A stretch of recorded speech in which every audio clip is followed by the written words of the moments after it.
Voilà, vous voyez la belle petite maison derrière moi ici, c'est tout mignon, c'est une ruine. Donc pour rénover ces petites maisons, il faut investir de l'argent. Et on va parler maintenant du retour sur investissement. C'est-à-dire, qu'est-ce qu'on récupère de l'argent qu'on met dans quelque chose. Par exemple, imaginons cette petite ruine, on l'achète et on la rénove, on achète par exemple 100, on investit 100 pour la rénover, notre investissement est de 200 et peut-être qu'elle va valoir 300. Bon, ok, ça c'est quelque chose, ça c'est le retour sur investissement, après le profit c'est 100, puisqu'on investit 200 et qu'elle vaut 300. Alors, le retour sur investissement, on s'est rendu compte que ici c'est matériel, c'est tangible, c'est de la pierre, c'est un investissement matériel. Maintenant, un investissement immatériel, on s'est rendu compte de quelque chose de très très intéressant.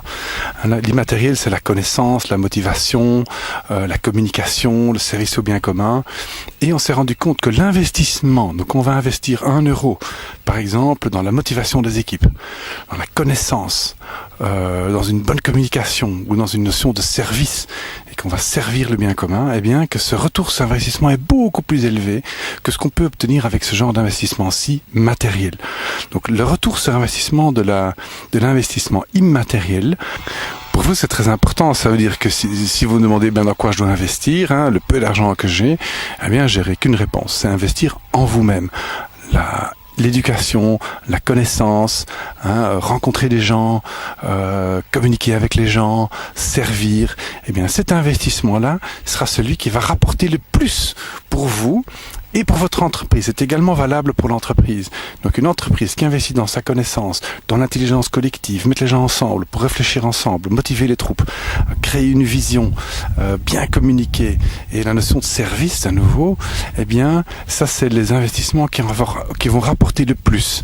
C'est pas palpable, mais cette valeur-là, c'est cette valeur qui va faire que l'entreprise sera encore là dans 5 ans, dans 10 ans, dans 15 ans. Et aujourd'hui, c'est réellement l'enjeu, c'est est-ce qu'on va encore avoir une entreprise dans 5 ans, 10 ans?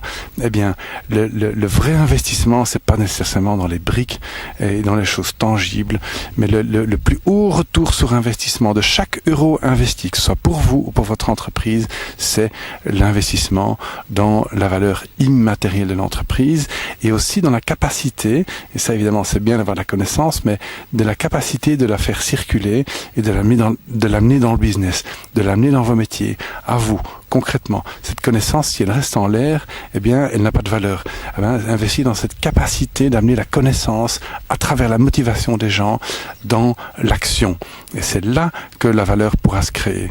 Et ça, c'est vraiment un exercice beaucoup plus difficile. Nous n'avons pas été entraînés à ça, mais c'est réellement ça qui va marquer l'avenir pour vous et pour votre entreprise. Bonne chance.